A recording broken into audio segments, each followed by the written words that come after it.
Escuchemos al pastor Víctor Manuel Buitrago y la sabiduría de la palabra de Dios para hoy. Efesios, un estudio inductivo. La carta a los Efesios enfatiza la soberanía de Dios, la gracia salvadora y a la Iglesia como el cuerpo de Cristo, donde judíos y gentiles son reconciliados en una nueva humanidad por la obra de la cruz. Bienvenidos a este apasionante estudio. Amantísimo Padre Celestial, te damos gloria, honra y alabanza, porque solo tú eres merecedor y digno de ser alabado y exaltado. Hoy, una vez más, agradecemos tu presencia, tu compañía en nuestro estudio bíblico y te damos gracias porque sabemos que el Espíritu Santo nos va a tomar de la mano y nos va a guiar por cada versículo, por cada camino de tu palabra para enseñarnos aspectos importantes para nuestro crecimiento espiritual y también para bendecir a otros y sobre todo para que tu nombre sea glorificado en nosotros. Gracias por esta tu presencia con nosotros en este momento y te rogamos, Dios mío, que nos ayudes a concentrarnos, quita todo estorbo, toda distracción y glorifícate en esta lección, en este día. Gracias en el nombre de Cristo Jesús. Amén. Bienvenidos a nuestra lección número 11 de Efesios Inductivo. Hoy vamos a tocar capítulo 4, versículos 26 al 32. Efesios 4, 26 al 32. Y voy a iniciar leyendo los versículos 26 y 27. Airaos, pero no pequéis. No se ponga el sol sobre vuestro enojo, ni deis lugar al diablo. Airaos, pero no pequéis. Interesante, ¿verdad? Lo que dice el apóstol Pablo aquí. Airaos, pero no pequéis. Vamos entonces a tratar de extraer lo que más podamos de nuestro estudio bíblico en este día. ¿Qué diferencia hay entre la ira y el enojo? La ira y el enojo. La ira es una pasión violenta que causa indignación y enojo. A veces produce un deseo de venganza. La ira es un enojo violento. En cambio, el enojo es una irritación o fastidio en contra de una persona o de una cosa. ¿Cuál es el momento en que la ira puede llevarnos a cometer un pecado? La ira es una emoción natural del ser humano.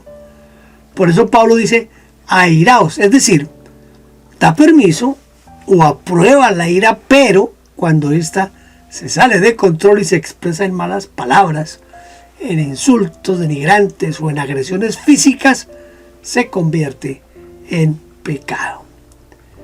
Con la ira descontrolada, podemos golpear, podemos lastimar físicamente a alguien, o a dañarlo con gritos ofensivos o quizás destruir sus pertenencias. Eso pasa. La ira incluso puede conducirnos al homicidio. O sea, esto no es cosa fácil ni sencilla. Cuando esto ocurre, pues deja de ser normal para convertirse en pecado.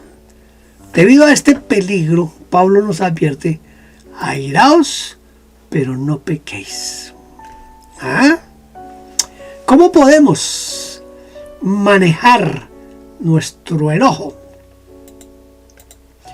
El enojo persistente consiste o es sostenido por varios días o por semanas o quizás más tiempo.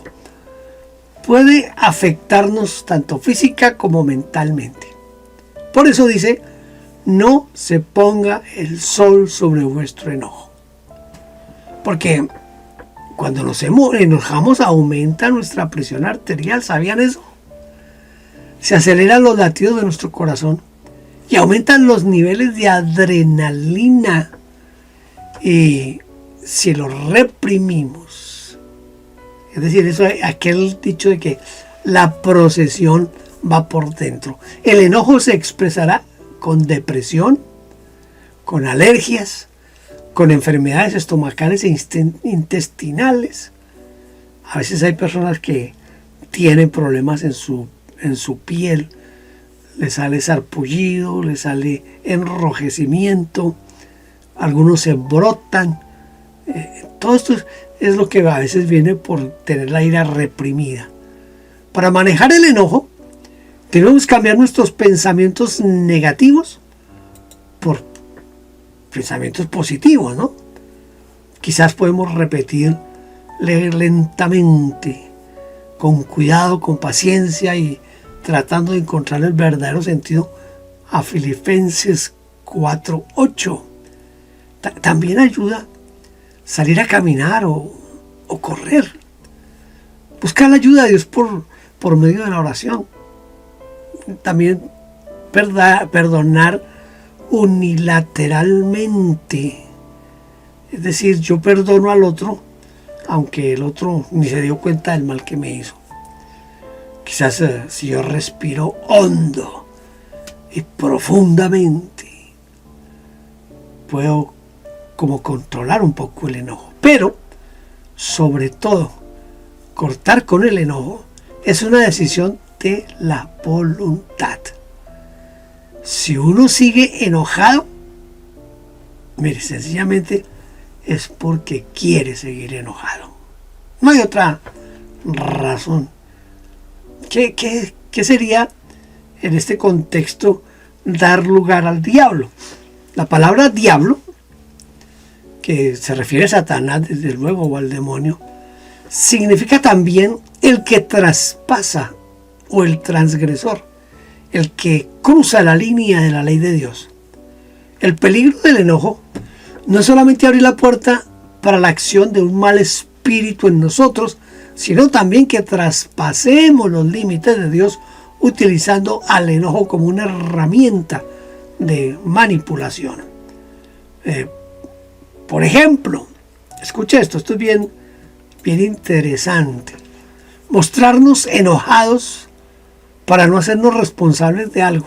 Es decir, no ser capaces de admitir que hicimos algo malo y utilizamos el enojo para culpar a otros. Segundo, enojarnos contra alguien que no tiene nada que ver para la descarga de nuestra bronca, de nuestra ira, de nuestro enojo, de nuestro problema. Tercero, usar el enojo para intimidar o conseguir lo que queremos. Cuarto, enojarnos para lograr que otros trabajen más. Esta es una técnica para intimidar. Estas formas de comportamiento, aunque logren sus objetivos, atentan contra la convivencia.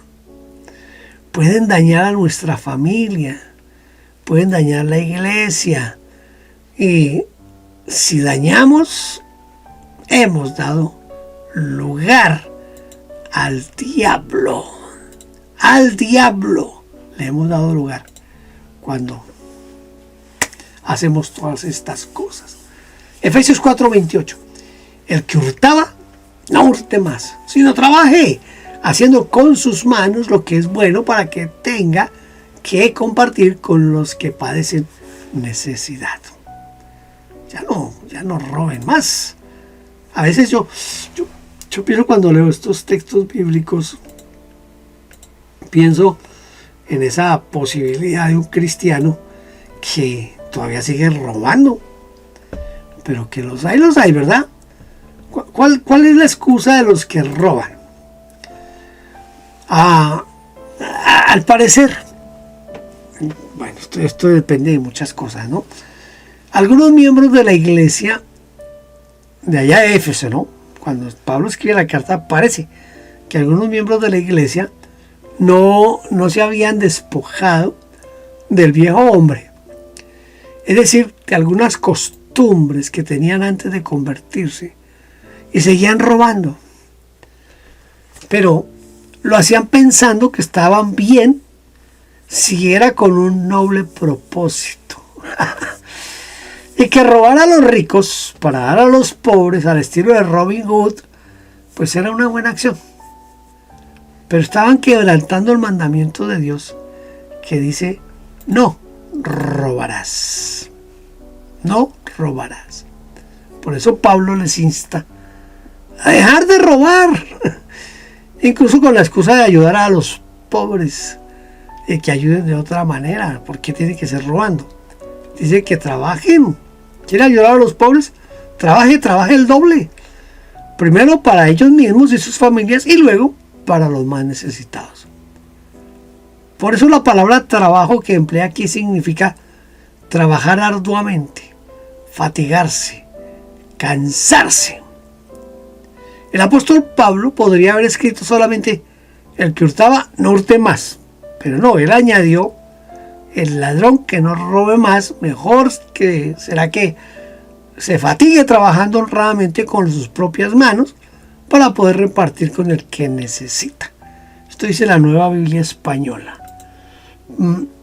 Porque, mire, es fácil repartir lo que no es de uno, lo que no nos costó nada. Pero, hombre, si tanto me interesa a mí el necesitado, pues yo debo ayudarlo con el resultado de mi propio trabajo, de mi propio bolsillo, de mi capital. Pero ese asunto de yo voy a robarle a este para darle al pobre, no cuadra aquí, no encaja, ¿entiende? ¿Usted está muy preocupado por los pobres? Hombre, saque de su bolsillo, de su dinero y provéale a los pobres. Que no tiene plata, pues trabaje más. Usted que tiene un trabajo, pues trabaje horas extras, trabaje tiempo extra, ese dinero extra, dedíquelo para ayudar a los pobres. Pero no hay ninguna excusa para robar. ¿Qué es lo que algunos hacen con los impuestos? Mire, yo sé que mucha gente no está de acuerdo en que se le cobren impuestos. Yo vivo en un país donde una persona que tenga un salario, vamos a decir, de $4,000 al mes. Póngale claro que lo voy a decir. Esa persona que tiene un salario de $4,000 al mes, en impuestos, el gobierno le quita el 40% aproximadamente. Es decir, que esa persona se queda solamente con el 60%. El gobierno le va a quitar un promedio de $1,600 mensuales a quienes llegan a $4,000 mensuales. Ese es el promedio aquí en Canadá. A nadie le gusta que le quiten tanta plata. Yo sé que no nos gusta eso, pero robarle al gobierno con la excusa de que o malgastan el dinero o no lo usan bien, este tipo de cosas, no es excusa para robar. No le haga trampa al Estado, no le haga trampa a los impuestos. El Señor Jesucristo dijo, denle al César lo que es del César. Es decir, tienen que pagar impuestos, páguenlos. Cuando aquí en Canadá comienza el asunto de los impuestos, uno comienza a entender rápidamente ciertas cosas. Mire, quizá la mayoría de ustedes saben que yo soy colombiano. En Colombia está la corrupción, que allá sí no dan ganas de pagar impuestos. ¿Por qué razón? Mire, en Colombia en un trayecto, un viaje de 150 kilómetros, usted puede encontrar 3 o 4 peajes donde a usted le van a cobrar por pasar. Ahora, ¿por qué tiene uno que pagar eso? Se supone que se paga eso porque se necesita mantener las carreteras, porque hay que construir carreteras y ese tipo de cosas. Pero en Colombia eso no pasa. En Colombia muchas veces uno acaba de pasar donde le cobraron el impuesto por pasar, el peaje por pasar. Y a los 2 kilómetros la carretera está vuelta a nada, está destruida, llena de huecos. Y entonces, ¿qué está pasando con el dinero? En cambio, en un país como en el que yo estoy viviendo ahorita, que es Canadá, usted puede viajar. Voy a hacerle una idea. Desde la frontera con los Estados Unidos hasta Montreal, allá en Quebec, solamente ese trayecto, que son más o menos haciendo todo ese trayecto son como 10 horas viajando más o menos a 120 kilómetros por hora. Usted va a encontrar una autopista que la mayoría del tiempo tiene 3 carriles de ida y 3 de regreso.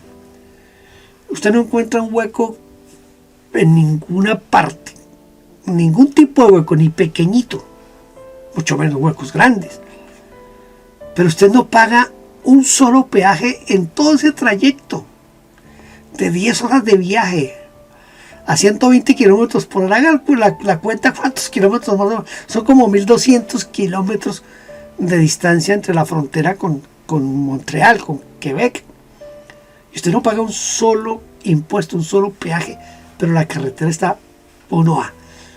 En ciertos lugares antes de Toronto y pasando Toronto hay aproximadamente 16 carriles, 24 carriles, porque es demasiado el tráfico y todos fluyendo y ni un solo hueco.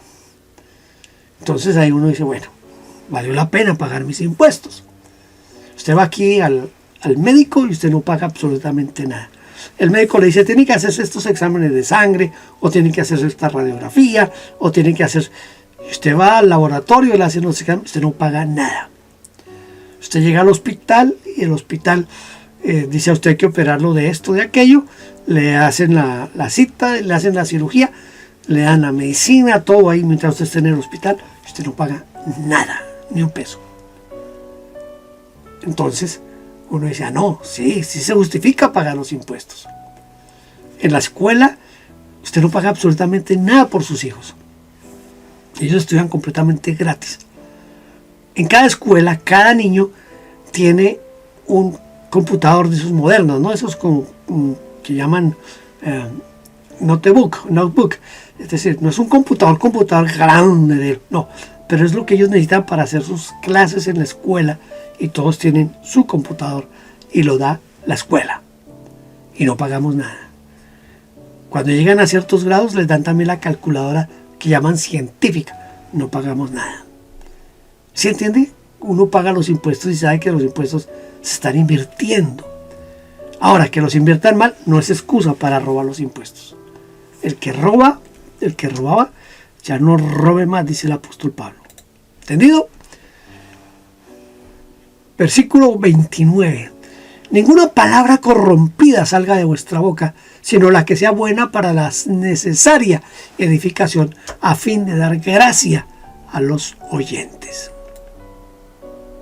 Mire, esta parte es importante porque toca con algo que se ha como normalizado en el mundo hoy, y es el asunto de las... Nosotros en Colombia le decimos groserías. En Colombia hay palabras que son groserías que se han como estandarizado, yo no sé cómo decir, se han popularizado, o sea, son del uso común, que hoy las usan, inclusive aún en medios de comunicación como la radio, la televisión, usan groserías y se han aceptado socialmente. ¿Qué es una palabra corrompida? El término griego que se utilizaba aquí para corrompida es el término sarpos, que significa podrido, inútil, malo o dañino. Por eso otras versiones de la Biblia traducen aquí así: no salga de vuestra boca palabra viciada, dañosa, mala o torpe, o conversación corrompida. Las palabras corrompidas son las que perdieron su significado primitivo y significan algo totalmente diferente, generalmente relacionado con el sexo, con el estiércol o con otras palabras del cuerpo. Pero también significa dañino, es decir, no son solo malas palabras, sino palabras que dañan, ofenden, lastiman, desalientan, angustian, destruyen, rebajan o ensucian. Los que han recibido al Señor Jesucristo en su corazón, se supone que tienen el Espíritu Santo, se supone que Cristo vive en su corazón, deben santificar su vocabulario y pues aprender a hablar como hijos de Dios. Entonces Tengamos mucho cuidado con eso. Mire, ya que hablé un poquito de Quebec, en Quebec casi todas las palabras que se utilizan dentro de la liturgia católica en Quebec significan groserías. Todo lo que tiene que ver con símbolos religiosos en Quebec se usan como groserías. Esto es lo que se llama corrompido. Dañaron el significado de algo para querer decir otra cosa. Lo que decimos debe tener dos propósitos. ¿Cuáles son esos dos propósitos? Mire, el primer propósito de nuestras conversaciones debe ser para edificar. Y solo se puede edificar con buenas palabras, como dice el texto, sino la que sea buena, es decir, adecuada, justa, limpia para la necesaria edificación. Por lo tanto, nuestras palabras deben fortalecer, escuche, deben desarrollar y perfeccionar a los que nos escuchan. La Nueva Biblia Española dice: lo que digan sea bueno, constructivo y oportuno. Mire, y para esto debemos ser buenos administradores para edificar bien, porque podemos decir cosas buenas, pero no son oportunas. Otras veces decimos cosas oportunas, pero no son constructivas. Y otras veces decimos cosas constructivas que no son oportunas ni buenas para ese momento. En segundo lugar, nuestras palabras deben dar gracia. Deben dar gracia. Dice Pablo, a fin de dar gracia a los oyentes. Dar gracia es hacer bien a los que escuchan o hablar para el beneficio de los que oyen. La gracia es un don de Dios, pero también es un don que podemos conferir nosotros mismos, a otras personas con nuestras palabras. Porque podemos convertirnos en canales por los cuales Dios puede utilizarnos para hacer el bien, para sanar, para librar, para consolar y bendecir con lo que decimos. Voy a leer ahora en Efesios 4, 30 al 32. Y no contristéis al Espíritu Santo de Dios, con el cual fuisteis sellados para el día de la redención. Quítese de vosotros toda amargura, enojo, ira, gritería y maledicencia y toda malicia. Antes, sed benignos unos con otros, misericordiosos, perdonándoos unos a otros, como Dios también nos perdonó a vosotros en Cristo Jesús.